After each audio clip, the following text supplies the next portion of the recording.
جب بیٹے نے ماں کے ہاتھ چھوئے، ہر اولاد کو یہ ایک دفعہ لازمی سننا چاہیے، ایک سبق آموز کہانی۔ ایک دن ایک نہایت ذہین اور محنتی نوجوان ایک بڑی کمپنی میں مینیجر کی نوکری کے لیے انٹرویو دینے گیا۔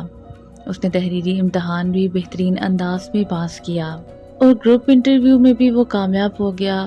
اب آخری مرحلہ باقی تھا، کمپنی کے ڈائریکٹر کے ساتھ آخری انٹرویو۔ ڈائریکٹر نے اس کی تعلیمی اسناد دیکھی تو حیران رہ گیا۔ نوجوان نے ہمیشہ نمایاں کامیابی حاصل کی تھی۔ ڈائریکٹر نے مسکراتے ہوئے پوچھا، کیا تمہیں کبھی اسکالرشپ ملی؟ نوجوان نے جواب دیا، نہیں سر۔ تمہاری تعلیم کے اخراجات کون اٹھاتا تھا؟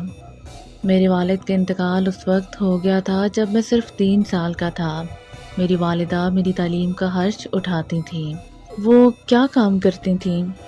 وہ نوجوان نے آہستہ سے کہا، وہ لوگوں کے کپڑے دھوتی ہیں۔ یہ سن کر ڈائریکٹر چند لمحے خاموش رہا، پھر بولا، اپنے ہاتھ دکھاؤ۔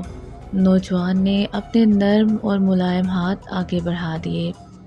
ڈائریکٹر نے غور سے دیکھ کر پوچھا، کیا تم نے کبھی اپنے والدہ کے کام میں ہاتھ بٹایا؟ نوجوان نے جواب دیا، نہیں سر، وہ ہمیشہ چاہتی تھی کہ میں صرف پڑھائی پر توجہ دوں، اور ویسے بھی وہ مجھ سے کہیں زیادہ تیزی سے کپڑے دھو لیتی تھیں۔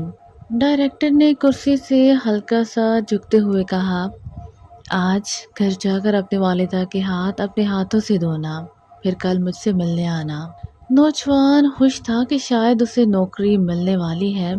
گھر پہنچ کر اس نے اپنی ماں سے کہا، امی، مجھے آج آپ کے ہاتھ دھونے ہیں۔ ماں حیران بھی ہوئی اور خوش بھی۔ اس نے خاموشی سے اپنے ہاتھ آگے بڑھا دیے۔ جیسے ہی نوجوان نے ماں کے ہاتھ صاف کرنے شروع کیے، اس کی آنکھیں بھر آئیں۔ وہ ہاتھ سخت تھے، جھریوں سے بھرے ہوئے، جگہ جگہ زخموں کے نشان تھے۔ کچھ زخم ایسے تھے کہ پانی لگنے پر ماں درد سے کانپ اٹھتی تھی۔ یہ پہلا موقع تھا جب نوجوان نے محسوس کیا کہ ان ہاتھوں نے کتنی تکلیفیں برداشت کیں تاکہ وہ پڑھ سکے، آگے بڑھ سکے اور آج اس مقام تک پہنچ سکے۔ وہ روتا رہا اور خاموشی سے ماں کے باقی بچے کپڑے بھی دھوتا رہا۔ اس رات ماں اور بیٹے نے بہت دیر تک باتیں کیں۔ اگلے دن نوجوان دوبارہ ڈائریکٹر کے دفتر پہنچا۔ ڈائریکٹر نے اس کی نم آنکھوں کو دیکھ کر پوچھا، کل تم نے کیا کیا؟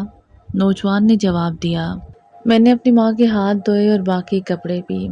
اور اب تم نے کیا سیکھا؟ نوجوان کی آواز پھرا گئی، میں نے سیکھا کہ قدر کیا ہوتی ہے۔ اگر میری ماں نہ ہوتی تو میں آج یہاں نہ ہوتا۔ میں نے جانا کہ محنت کتنے مشکل ہوتی ہے، اور یہ بھی کہ خاندان کی قربانیوں کی قیمت کبھی ادا نہیں کی جا سکتی۔ ڈائریکٹر مسکرایا اور بولا، مجھے ایسے ہی انسان کی تلاش تھی جو دوسروں کی محنت اور تکلیف کی قدر کرنا جانتا ہو، تو تمہیں یہ نوکری مل گئی۔ اس کہانی سے ہمیں کیا سبق ملتا ہے؟ اس کہانی سے ہمیں یہ سبق ملتا ہے کہ جو انسان